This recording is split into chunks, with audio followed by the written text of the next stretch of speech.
Hi dear students, in this video we are just going to go through the types of weaves that you need to know, and the purpose of this is actually to pronounce all of these out loud so you would know the correct pronunciation, since some of these terms are not easily found in dictionaries where you have the either the recording of a native speaker pronouncing these or an IPA transcription of these certain names. Okay, so the three basic types of weaves that you need to know are the plain weave, in Croatian that's platneni vez, then twill weave, in Croatian it's keper, or satin weave, which is actually atlasni vez in Croatian. So the first one, the plain weave, is this word is homophone for plane as in airplane. Okay, but this word plain, this adjective actually means very simple and without any, let's say, specialties. There is a phrase that you may have heard of when you describe somebody as a plain Jane. That's kind of a derogatory term for a person who is not easily memorable, yeah, because of their appearance, because of their, I don't know, shyness and overall demeanor. Okay, then the twill weave in Croatian, keper, that's already said. Okay, and satin weave, which we translate as atlasni vez. There are two versions actually. There is a satin weave and there is a satin weave. This is actually, it depends on whether the warp or the weft is the carrier of the majority of the fabric. Okay, so satin is 1 to 4, 1 to 5, whereas satin would be 4 to 1, 5 to 1, and so on. I hope you understand this difference. Okay, so when it comes to special weaves, there are certain plain or twill weave derivatives. Then there is a baggy weave, double weave, terry weave, which is actually frotir, velvet and plush weaves, znači baršun I pliš, leno weave, which is actually in Croatian translated as sukljani vez. That's what you can find in gauzes. So for example, in a gauze fabric, and it can also be called gauze weave, you know that these fabrics are very sheer and see-through. That's because the warp threads are actually they go like this, and they form loops through which we actually insert the weft, and that actually ensures the stability of the fabric. Otherwise it would completely disassemble very easily. Okay, and then there are carpet weaves, and this French name here, it should be pronounced, pardon my French, jacquard.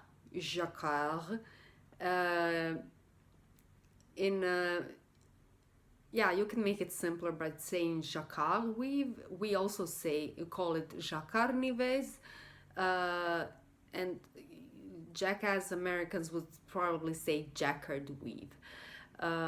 So that's what you can see in the presentation on this particular image. So here what we have is actually the weaving of irregular patterns. So other weaves, other special weaves, we can achieve a certain geometrical forms with simpler weaving processes, but with jacquard weave we can actually weave in very irregular patterns, such as the floral pattern, and this one resembles a floral pattern, and it was named after this French person who actually invented the way the addition that you can put on the loom that will allow for you to weave very irregular patterns and shapes. Okay, so the properties of woven fabrics, this is very important. So you have probably noticed this even before you actually started studying what you study, that certain garments that you wear are much more flexible and much more comfortable to wear than some other. Whereas certain clothes are actually meant to be worn, let's say, in more formal situations and for more formal occasions. So I think it's pretty safe to say that woven fabrics are actually meant more for formal clothing in general, and it seems like yeah, I don't know. Hopefully you have noticed this. So, for example, when it comes to women's dress, it can be both woven or knitted. And I believe you ladies, girls, have already kind of made a distinction what would be appropriate to wear to someone's wedding reception and what would be more appropriate to wear, for hanging out with friends in a rather informal environment. So two dresses can be of the same cut, of the same shape, of the same color, but the woven one will always look more formal than the knitted one. Okay, so what we have in woven fabrics is definitely form stability. So this will actually ensure that the clothing you're wearing kind of, stays, it contours your body in a nice way, but it rarely actually follows the line of the body. Okay, it has a lot of drape, which means like pad. Čuli ste da neki materijali bolje padaju. That's actually what we call drape in English. In most weaves, let's say maybe we can just exclude the aforementioned leno weave, have very, very high density, okay? And because of this, most fabrics are very resistant to tear and wear. And znači, to bi bila otpornost na kidanje ili trganje i otpornost na habanje. Čuli ste da nešto izgleda pohabano. To habanje bi bilo zapravo trošenje materijala. Okay, so then we have this pilling resistance. Definitely. So you've probably remember that when we talked about spinning, yarns for weaving are usually twisted to a higher degree than the yarns for knitting.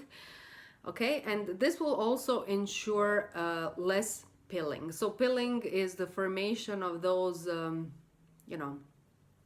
unsightly little balls that that are generated on the surface of the fabrics. The Croatian translation is also pilling, and believe it or not, this is the word they also use in German, and German has their own word for everything.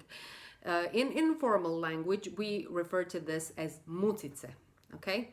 So since these yarns are usually twisted to a higher degree, that kind of keeps the fibers, more kind of bound to the yarn, and they're less likely to emigrate from the yarn.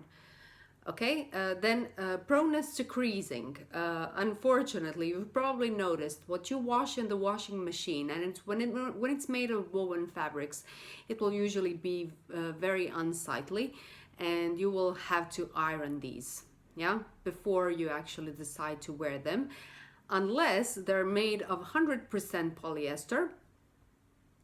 They probably won't crease, but come on, do you really want that? I don't think so. So we now know what polyester is. I still prefer the iron to polyester, even though I really hate ironing. Okay, and this proneness to soiling, bi bila sklonost prljanju, that's actually usually due to the density of these fabrics. So the dirt impurities can, kind of get more easily trapped in the fabric. Okay, so the garments, odjevni predmeti, that are typically going to be made of woven textiles. I'm going to read this entire list so that you know how to pronounce all of these. So suits, I believe you know. Jackets, most of you translated this only as jakne, which is definitely true, but in a lot of contexts, this word can also be translated as sako.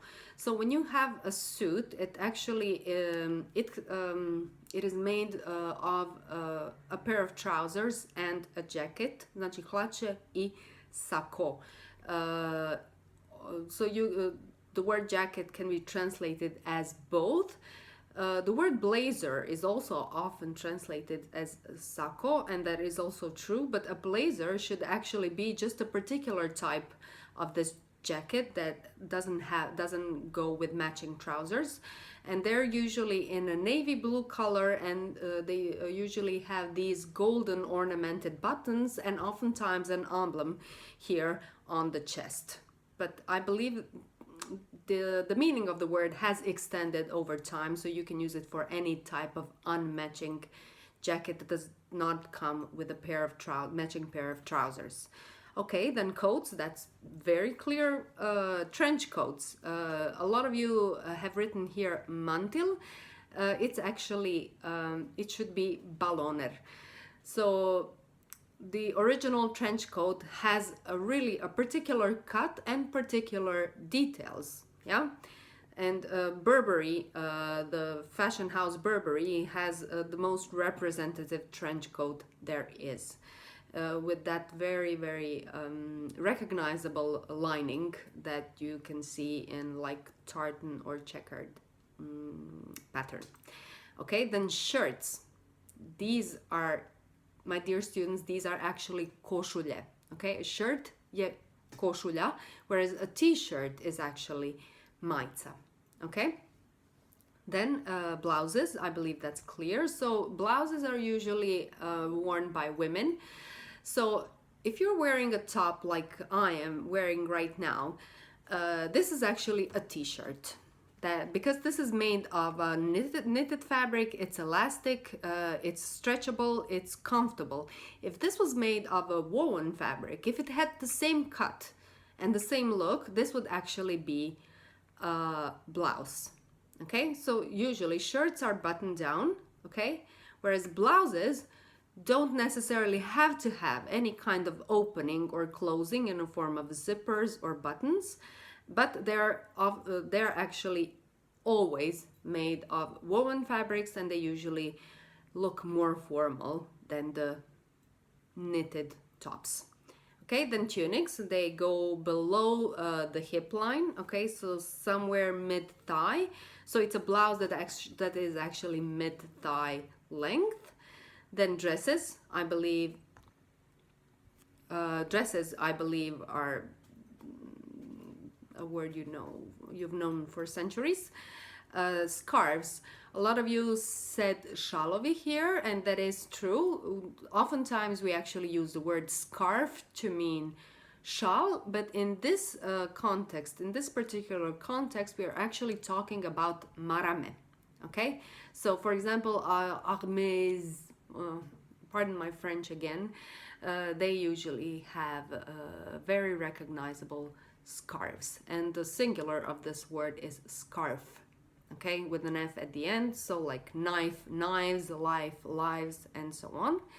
Okay, so neckties is what's in Croatian kravata, and the bow tie is actually leptir mašna.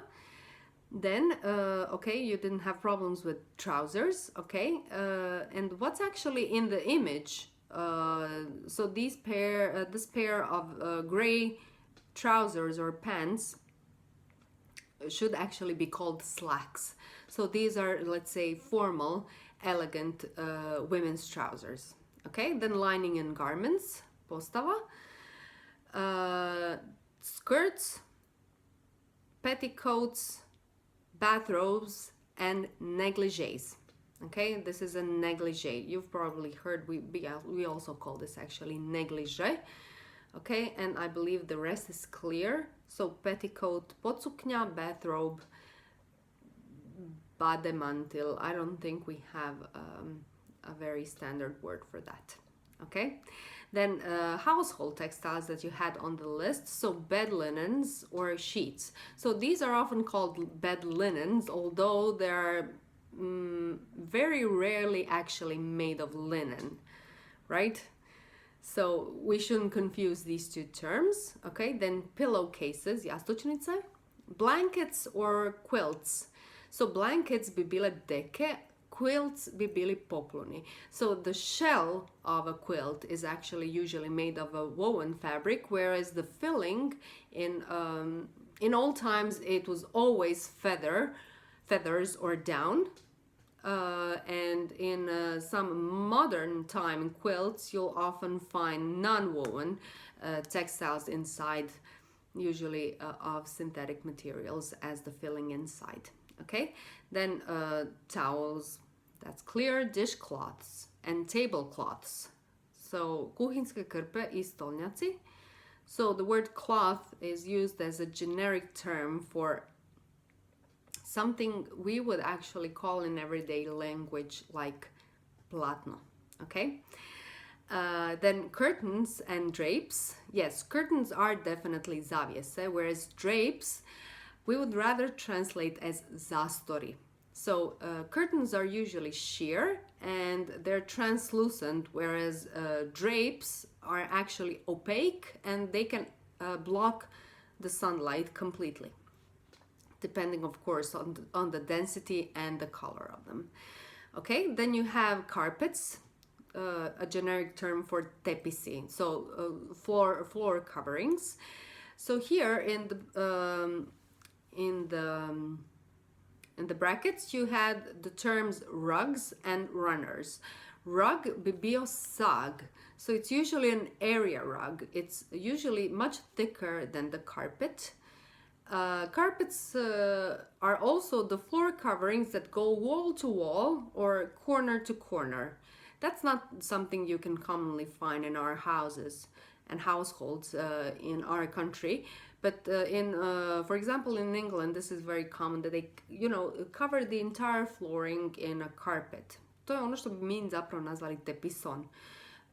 So rug bi bio sag. It's usually an area rug. It's usually thicker and more decorative, definitely, than the carpet. And it's usually used to designate a certain area, like, the living room area or the dining area and so on, similar. And runners are actually what we call tepihstaza. So these are usually very long but narrow, and they are used to cover the floors in long corridors or even the entire staircases. Okay, then bath mats would be like oni kupaonski mali tepisi. Placemats bi bili podmetači